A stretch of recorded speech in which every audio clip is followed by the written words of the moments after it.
ఇక varicose veins నుండి విముక్తి పొందండి. ఎవిస్ వాస్కులర్ సెంటర్ ఇప్పుడు మన KPHP లో గ్రాండ్ ఓపెనింగ్ ఏప్రిల్ 4వ తేదీన. నమస్తే, welcome to Suman TV news. నేను మీ సాయి. ఆంధ్రప్రదేశ్ ఎన్నికలలో ప్రస్తుతము అన్ని స్థానాలలో అభ్యర్థులు ప్రకటించిన తర్వాత కొన్ని స్థానాలలో అన్ని పార్టీలకు కూడా టీడీపీ కానీ, వైసీపీ కానీ, జనసేన కానీ అభ్యర్థుల నుంచి వస్తున్నటువంటి కొంత అసంతృప్తి అనేది ఆ నియోజకవర్గంలో కొంత రెబల్స్ బాధ అనేది ఇబ్బంది పెడుతున్నట్టు కనపడుతుంది ఆ పార్టీలకి. సో ఈ రెబల్స్ అనేటిది రేపొద్దున ఎలాంటి ట్రబుల్స్కి గురి చేస్తారు ఈ పార్టీకి అనేది కూడా చర్చ కొనసాగుతుంది. కొంతమందిని బుజ్జగించేటువంటి ప్రయత్నాలు చేసినా మరికొంతమంది మాత్రం కాంప్రమైజ్ అయ్యేటువంటి పరిస్థితి లేదంటూ కూడా కనపడుతుంది. తాజాగా నిన్న ఆ మంచి కూడా రాజీనామా చేయడం, ఇలా రోజుకొక పరిణామం కనిపిస్తుంది. సో దీనికి సంబంధించి మనం మాట్లాడదాం. ఎవరి వల్ల ఏ పార్టీకి ఎంత మేరకు నష్టం చేకూరుతుంది, దానికి పార్టీ అధినాయకత్వం ఏ రకమైనటువంటి చర్యలు తీసుకోబోతుంది అనేటువంటి విషయం గురించి చర్చిద్దాం. మనతో పాటు Suman TV news chief editor Keshav గారు. సార్ నమస్తే. నమస్తే. సో ముఖ్యంగా ఈ పార్టీ కాదు, ఆ పార్టీ కాదు, అన్ని పార్టీల్లో కూడా ఈ రెబల్స్ బాధ అనేది ఏపీలో కొంత ఇప్పుడు ఇబ్బందికరంగా మారినటువంటి పరిస్థితి, జనసేన, టీడీపీ, వైసీపీలో కానీ. సో దీన్ని ఎలా పార్టీ అధినేతలు అరికట్టబోతున్నారు? ఒకవేళ రెబల్స్ని కనుక అలానే బరిలోకి దిగితే ఏ పార్టీకి ఎంతవరకు నష్టం చేకూరే అవకాశం ఉంది? ఇక్కడ కూటమిలోనే కొద్దిగా సమస్యాత్మకమైనటువంటి పరిస్థితులు ఉండడానికి అవకాశాలు ఉన్నాయని అనుకున్నారు ఇంతకాలం. అయితే ఎందుకంటే వైఎస్ఆర్సీపీ లిస్టులో ప్రకటన అనేది 4 నెలల నుంచి మొదలుపెట్టినటువంటి డిసెంబర్ నుంచి జరుగుతున్నటువంటి ప్రక్రియ.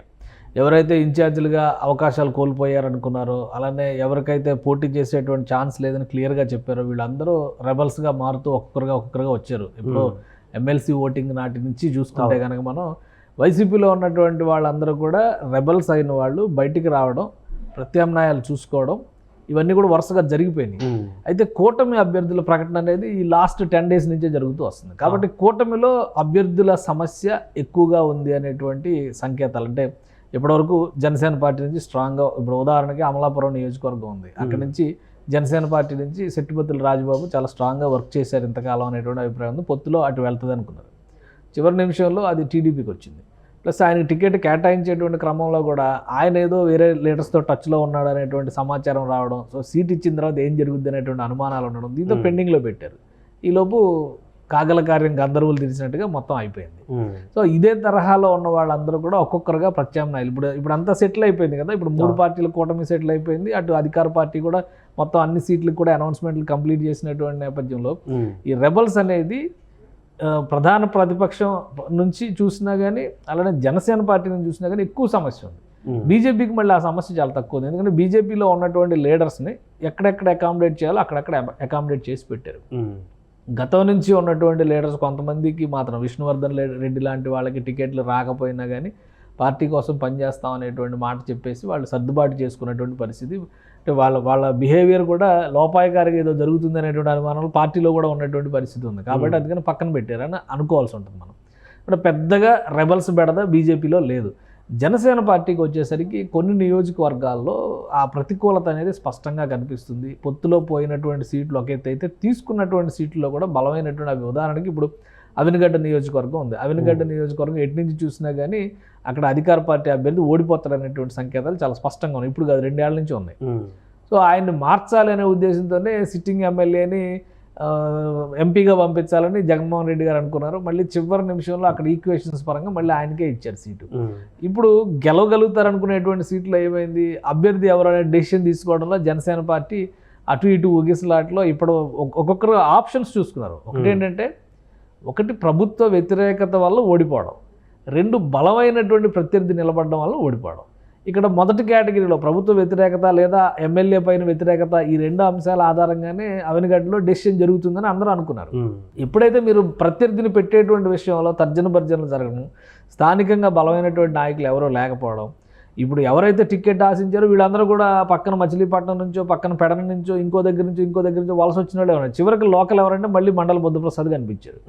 చివరి నిమిషంలో ఆయన టీడీపీలోంచి జనసేనలోకి తీసుకుని టికెట్ ఇవ్వడంతో అక్కడ కొంత అసంతృప్తి ఉంది. ఇప్పుడు జనసేన శ్రేణులు ఎంతవరకు కలిసి పనిచేస్తాయి? నిన్న మొన్నటి వరకు జనసేనకు పెద్ద తలకాయలుగా అక్కడ వ్యవహరించిన వాళ్ళందరూ ఎంతవరకు అధినేత నిర్ణయానికి కట్టుబడి ఉంటారు? ఈ 2 అంశాలు చాలా ముఖ్యమైనటువంటి అంశాలు అన్నమాట. అది జరగనప్పుడు ఏంటంటే ఓట్ ట్రాన్స్ఫార్మ్ కాదు. అదే తరహాలో ఇప్పుడు ఆమంచి కృష్ణమోహన్ వైఎస్ఆర్సీపీ నుంచి రాజీనామా చేశారు. ఇంకో విచిత్రం ఏంటంటే ఆయన సోదరుడు ఆమంచి స్వాములు కూడా జనసేన పార్టీ టికెట్ ఆశించారు గిద్దలూరు నుంచి.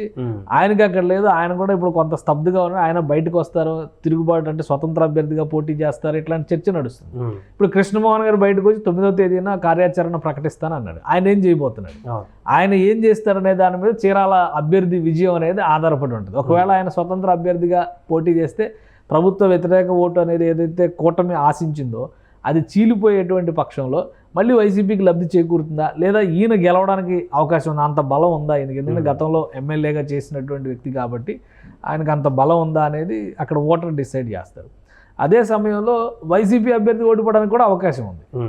ఈ ఏవైతే కోర్ వైసీపీ ఓట్స్ అనుకున్నారో అవన్నీ కూడా చీలికోవడానికి అవకాశం ఉంది. సో ఇలాంటి నియోజకవర్గాలు రాష్ట్ర వ్యాప్తంగా ఒక 5-6 నియోజకవర్గాలు కనిపిస్తున్నాయి. అందులో తెలుగుదేశం పార్టీకి సంబంధించినవి ఎక్కువ ఉన్నాయి. జనసేన పార్టీకి అయితే 1-2 నియోజకవర్గాలు కనిపిస్తున్నాయి. వైసీపీకి కూడా దాదాపు 1-2 నియోజకవర్గాలు అలాంటివి కనిపిస్తున్నటువంటి పరిస్థితి ఉంది. ఇప్పుడు వీళ్ళందరినీ కూడా బుజ్జగించేటువంటి పనిని సమన్వయకర్తలు అలానే ఎన్నికల పర్యవేక్షకులుగా ఎవరినైతే నియమించారో వీళ్ళందరూ కూడా రంగంలోకి దిగుతున్నారు. ఒక్కొక్కరిని బుజ్జగించి, ఎందుకంటే ఇంకా టైం ఉంది. ఎన్నికల నోటిఫికేషన్ వచ్చిన తర్వాత మళ్ళీ యాక్టివిటీ వేరేగా ఉంటుంది. సో అవన్నీ దృష్టిలో పెట్టుకుని ఇప్పుడు సమయం ఉంది కాబట్టి ముందు జాగ్రత్త చర్యలు, దిద్దుబాటు చర్యలు మొదలు పెడతారు. ఇంకా 15 రోజుల సమయం ఉంది నోటిఫికేషన్ రావడానికి. కాబట్టి ఈ లోపు ఈ సర్దుబాట్లన్నీ జరిగిపోతే కనుక పార్టీలో ఆశించిన రీతిలో ప్రజల్లోకి వెళ్ళడానికి అవకాశం ఉంటుంది. లేదంటే కొన్ని చోట్ల ఇబ్బందులు అయితే తప్పని పరిస్థితి కనిపిస్తుంది. గతంతో పోలిస్తే ఈసారి అసంతృప్త నేతలు కానీ, నియోజకవర్గంలో ఉన్నటువంటి రెబల్స్ కానీ, వీరంతా కానీ ఆందోళన అంత ఎక్కువగా లేనట్టు కనపడుతుంది. అంటే స్తబ్దుగా, సైలెంట్గా గ్రౌండ్ వర్క్ ఏమైనా చేసుకుంటున్నారా? బీఫామ్లు వచ్చే వరకు వెయిట్ చేద్దాం, ఇంకా టైం ఉందిగా అని చెప్పేసి ఆలోచించుకుంటున్నారా? లేకుంటే సైలెంట్గా పొనీలో వాళ్ళే చేద్దామని చెప్పేసి అనుకుంటున్నారు? ఏం జరుగుతుంది అంటే ఒక 2 ఆప్షన్స్ 2 రోజులుగా జరిగినటువంటి పరిణామాలు. ఇప్పుడు అనపర్తి ఇష్యూ ఉంది. అనౌన్స్మెంట్ అయిన తర్వాత మొదటి లిస్టులో నల్లమిల్లి రామకృష్ణారెడ్డికి తెలుగుదేశం పార్టీ టికెట్ అనౌన్స్ చేసింది. ఆయన క్యాంపెయిన్ చేసినటువంటి 10 రోజుల తర్వాత బీజేపీ ఇంకొక అభ్యర్థిని ప్రకటించింది. ఇప్పుడు అక్కడ విచిత్రమైన పరిస్థితి ఏంటంటే బీజేపీ ప్రకటించినటువంటి అభ్యర్థి అక్కడ అనపర్తిలో తన సొంత ఊరు రంగాపురం అని ఉంటుంది. ఆ రంగాపురంలో స్థానిక సంస్థలకు పోటీ చేస్తే ఆయనకి డిపాజిట్లు కూడా రాలే. ఆయన ఇప్పుడు అక్కడ ఎమ్మెల్యే అభ్యర్థి. ఆయన ఎలా గెలుస్తాడో చెప్పండి. సామాజిక వర్గ పరంగా చూస్తే కూడా అక్కడ రెడ్డి సామాజిక వర్గం డామినేషన్ ఉన్నటువంటి నియోజకవర్గం. సో సామాజిక వర్గ పరంగా కూడా ఆయన వేరే సామాజిక వర్గం అక్కడి నుంచి తీసుకొచ్చి పెట్టినటువంటి పరిస్థితి. ఎలా గెలుస్తారో చెప్పండి, ఆ క్లారిటీ నాకు ఇవ్వండి, నేను ఆగిపోతానని నల్లమిల్లి రామకృష్ణారెడ్డి ఛాలెంజ్ చేశాడు. అలానే ఆయన ప్యారలల్గా తన పని ఆపకుండా గత వారం రోజులుగా ఆయన ప్రచార కార్యక్రమాలు కూడా నిర్వహిస్తున్నారు. సో 2-3 దఫాలుగా సంప్రదింపులు జరిపారు, సొల్యూషన్ రాలా. ఫైనల్గా ఇవాళ అధినేతతో మీటింగ్ పిలిపించారు. అధినేతతో మాట్లాడి ఆయన ఏం కన్క్లూజన్ ఇస్తారో చూడాలి. ఆయన రెబల్గా వేస్తే కనుక ఖచ్చితంగా వైసీపీకి ఎడ్జ్ అది. వైసీపీ లాస్ట్ 2014 ఎలక్షన్స్లో నల్లమిల్లి రామకృష్ణారెడ్డి కూటమిలో గెలిచారు. 2019లో వైసీపీ గెలుచుకున్నటువంటి సీటు. సో ఈసారి వైసీపీకి అడ్వాంటేజ్ వచ్చే అవకాశం ఉందనేటువంటి అభిప్రాయం కనిపిస్తుంది. కాబట్టి ఇప్పుడు ఒకవేళ అటువంటి పరిస్థితులే ఎదురైతే ఏం చేయాలనే దానికోసమే బీజేపీ నాయకత్వం కూడా ఆయనతో సంప్రదింపులు జరిపింది. అభ్యర్థి బలమైన అభ్యర్థి కాదు అనే విషయాన్ని ఆయన కుండబద్దలు కొట్టినట్టు చెప్పారు. అభ్యర్థి బలమైన అభ్యర్థి కాకపోతే మీరే పార్టీలోకి రండి, మీకే ఇస్తాం టికెట్ అనేటువంటి ఆఫర్ కూడా ఇచ్చినట్టుగా బీజేపీ ఇచ్చినట్టుగా తెలుస్తుంది. కానీ ఆయన టీడీపీని వదిలి నేను రానని చెప్పినట్టుగా తెలుస్తుంది. సో ఈ ఈక్వేషన్స్ నేపథ్యంలో మళ్ళీ చంద్రబాబు నాయుడు గారు పిలిచి, ఆల్రెడీ పిఠాపురంలో చూసాం వర్మ అంతకంటే ఎక్కువ హడావిడి జరిగింది, జెండాలు తగలబెట్టారు. అధినేత పిలిచి మాట ఇచ్చిన తర్వాత పవన్ కళ్యాణ్తో ఒక సయోధ్యతో ముందుకెళ్ళి ఇప్పుడు గెలుపు బాధ్యత నేనే తీసుకున్నానని వెళ్తున్నాను. సో అలాంటి ఈక్వేషన్స్ అన్ని చోట్ల సెట్ కావు. ఎందుకంటే ఇక్కడ బలమైన అభ్యర్థి ఉన్నాడు. పవన్ కళ్యాణ్ కంటే బలమైన అభ్యర్థి పిఠాపురంలో వర్మ అయితే కాదు. కాబట్టి వర్మ రియాలిటీలోకి ఆలోచించారు కాబట్టి ఆయన సహకరించేటువంటి ప్రయత్నం చేస్తున్నారు. గెలిచిన తర్వాత ఆయనకు ప్రతిఫలం ఉంటుంది. అలానే గవర్నమెంట్ కనుక వస్తే ఇంకా ఎక్కువ అవకాశాలు వచ్చేటువంటి ఛాన్స్ ఉంటుంది. కాబట్టి కలిసి పనిచేయాలని నిర్ణయించుకున్నారు. ఇక్కడ అనపర్తి పరిస్థితి అలా లేదు. అనపర్తిలో అసలు క్యాండిడేట్ అనౌన్స్ చేసిన క్యాండిడేటే వీక్ ఉన్నారు. కాబట్టి ఇక్కడ తిరుగుబాటు తప్పదనేటువంటి సంకేతాలు వస్తున్నాయి. అలానే తిరుపతి కాన్స్టిట్యున్సీ ఉంది. ఇప్పుడు ఆర్ఎన్ శ్రీనివాసులకి ఇచ్చారు. ఆయన అక్కడి నుంచి ఇక్కడికి ట్రాన్స్పోర్ట్ అయినటువంటి, చిత్తూరు నుంచి తిరుపతికి ట్రాన్స్పోర్ట్ అయినటువంటి వ్యక్తి. స్థానికంగా ఉన్నటువంటి అభినయ్ రెడ్డి తిరుపతి మేయర్గా అవినీతికి పాల్పడ్డారు అనేటువంటి మాట చాలా బలంగా జనసేన పార్టీ గత కొంతకాలంగా ఆర్గ్యుమెంట్ చేస్తూ ఉంది. కానీ ఇక్కడ ఈ అభ్యర్థి వలన అభినయ్ రెడ్డి మీద బలమైనటువంటి ప్రత్యర్థిగా నిలబడేటువంటి సంకేతాలు కనిపించడం లేదు. అక్కడ కూడా ఓడిపోతారనేటువంటిది, ప్లస్ అభినయ్ రెడ్డి పక్కగా గెలుస్తారనేటువంటిది ఏమో వైసీపీలో వచ్చింది. సో ఇవన్నిటినీ కూడా మరొకసారి కన్సాలిడేట్ చేస్తున్నట్టుగా తెలుస్తుంది. ఆ క్రమంలోనే మార్పులు చేర్పులు ఉన్నాయి. మనకి ఎక్కువ సమయం కూడా పట్టదు. మ్యాక్సిమం ఒక 5-6 రోజుల్లో కనీసం 10 నుంచి 12 నియోజకవర్గాల్లో కూటమిలో అభ్యర్థుల మార్పు అనేది చాలా స్పష్టంగా కనిపిస్తుంది. అధికార పార్టీలు కూడా మారుతాయి అన్నటువంటి ఒక అధికార చర్చ పార్టీ వైసీపీలో కూడా బీఫామ్ ఇచ్చే లోపు ఒక 4-5 సీట్లు మారే అవకాశం ఉంది. సో అది ఎవరిని ఎలా చేస్తారో ఏంటనే చూడు. ఇప్పుడు ఇవాళ బస్సు యాత్రకు విరామం ఇచ్చి జగన్మోహన్ రెడ్డి గారు నెల్లూరులో బస చేశారు. మొత్తం పార్టీకి సంబంధించినటువంటి లీడర్స్ అందరితో కూడా ఆయన భేటీలు జరుపుతున్నారు. అట్ ద సేమ్ టైం నెల్లూరులో క్లీన్ స్వీప్ అనేది సెంటిమెంట్ వైసీపీకి. సో లాస్ట్ టైం అది జరిగింది, ఈసారి కూడా జరగాలి అనేటువంటి ఆలోచనతో ఇప్పుడు తిరుగుబాటు ఎమ్మెల్యేలు బయటకు వచ్చింది కూడా ఎక్కువ మంది నెల్లూరు నుంచి. కాబట్టి ఎట్టి పరిస్థితుల్లో నెల్లూరుని వదులుకోకూడదు, పోగొట్టుకోకూడదు అనేటువంటి వ్యూహరచన చేసే పనిలో ఆయన నిమగ్నం అయ్యాడు. సో అదే తరహాలో మిగతా చోట్ల ఎక్కడైతే ల్యాబ్స్ కనిపిస్తున్నాయో, ఎక్కడైతే గ్యాప్స్ కనిపిస్తున్నాయో అక్కడ అభ్యర్థులను మార్చడము లేదా ఉన్న అభ్యర్థులను బలోపేతం చేయడానికి కావాల్సినటువంటి వ్యూహాన్ని అధికార పార్టీ కూడా చాలా స్పష్టంగా అమలు చేయడానికి ప్రిపేర్ అయి ఉంది. సో ఈ మార్పులు చేర్పులు అన్నిటికీ కూడా 4వ ఫేజ్లో ఎలక్షన్ రావడం అనేది కలిసి వచ్చింది ఒక రకంగా తెలుగు ఆంధ్రప్రదేశ్లో. ఏం జరగబోతుంది అనేది ఒక వారం రోజుల్లో క్లారిటీ వస్తుంది. షెడ్యూల్ అనౌన్స్ అయిన తర్వాత, అంటే నోటిఫికేషన్ వచ్చిన తర్వాత జరగబోయేటువంటి పరిణామాలు ఇంకా కీలకమైనటువంటి పరిణామాలు. ఇప్పుడు జరుగుతున్నటువంటి అనౌన్స్మెంట్ జరిగినంత మాత్రాన ఈ అభ్యర్థులు అందరూ బరిలో నిలుస్తారు అనుకోవడానికి కూడా అవకాశం లేదు.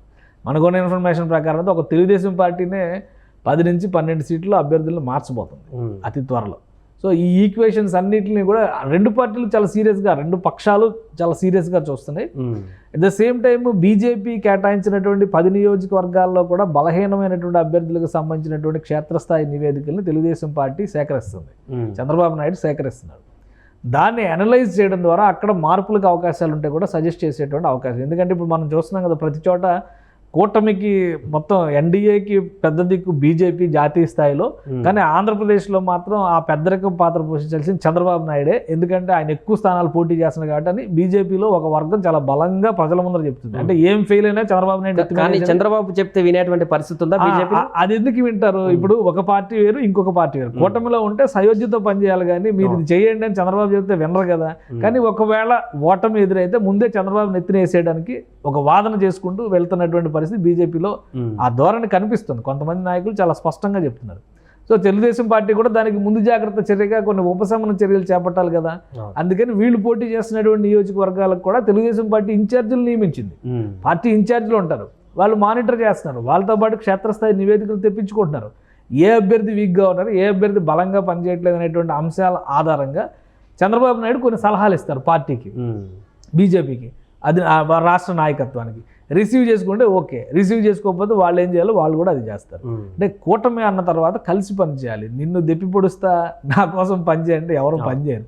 సో అదే పద్ధతి, అదే సమస్య రాయలసీమలో ఉన్నటువంటి కొంతమంది బీజేపీ నాయకులు అనుసరిస్తున్నారు. అలానే గోదావరి జిల్లాలో ఉన్నటువంటి కొంతమంది బీజేపీ నాయకులు అనుసరిస్తున్నారు. దీనివల్లనే కూటమిలో ఎక్కువ లుకలుకలు ఉన్నట్టుగా కనిపిస్తున్నాయి. కానీ అండర్ కరెంట్గా మనం కొన్ని చోట్ల చూస్తే ఎన్నికల ప్రచారానికి వెళ్ళిన చోట సిట్టింగ్ ఎమ్మెల్యేలపైన చాలా తీవ్రమైనటువంటి నిరసనలు ఎదురవుతున్న పరిస్థితులు ఉన్నాయి. ఆ నిరసనలకి సమాధానం చెప్పేటువంటి ప్రయత్నం వాళ్ళు చేస్తున్నారు, కానీ ప్రజలు కన్విన్స్ అవ్వాలి కదా. సో అక్కడ ఎంత బలంగా, ఎంత పటిష్టంగా పార్టీ వ్యూహాన్ని ప్రజలకు చెప్పగలుగుతారనే వాళ్ళని రేపు బలమైన అభ్యర్థిగా పార్టీ కన్సిడర్ చేసేటువంటి అవకాశం ఉంది. సో ఈ రెండిట్లో కూడా మార్పులకైతే అవకాశాలు స్పష్టంగా ఉన్నాయి.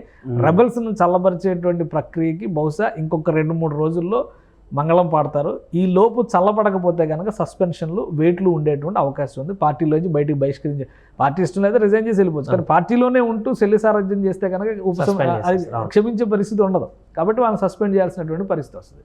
దాన్ని బట్టి మళ్ళీ మార్పులు చేర్పులు ఏంటనే దాని మీద టైం. అందుకని మొత్తం మీద ఈ వారం రోజులు చాలా కీలకం రెండు రాష్ట్ర రాజకీయాలకు సంబంధించి. దాన్ని బట్టే ప్రకటనలు కూడా ఉండే అవకాశం. Right sir. సో మొత్తానికి అదే ఆంధ్రప్రదేశ్లో మిగతా పార్టీల్లో నెలకొన్నటువంటి అసంతృప్త జ్వాలను చల్లార్చేందుకు కూటమి కానీ వైసీపీలో కానీ మరలా కార్యాచరణ సిద్ధం చేస్తూ, దానిపైన సమీక్షలు చేస్తూ, వ్యూహాలు రచిస్తూ అభ్యర్థుల మార్పు చేర్పులకు సంబంధించినటువంటి రివ్యూలను అయితే తీసుకుంటున్నట్టుగా తెలుస్తుంది. సో ఒక 1 వీక్లో ఇంకా ప్రకటించినటువంటి అభ్యర్థుల్లో కూడా కొన్ని ట్విస్టులు రాబోతున్నాయనేటువంటి విషయం అయితే కనిపిస్తుంది. సుమన్ టీవీలో మీ పర్సనల్ అండ్ బిజినెస్ ప్రమోషన్స్ కోసం కింది నెంబర్కి కాంటాక్ట్ చేయండి.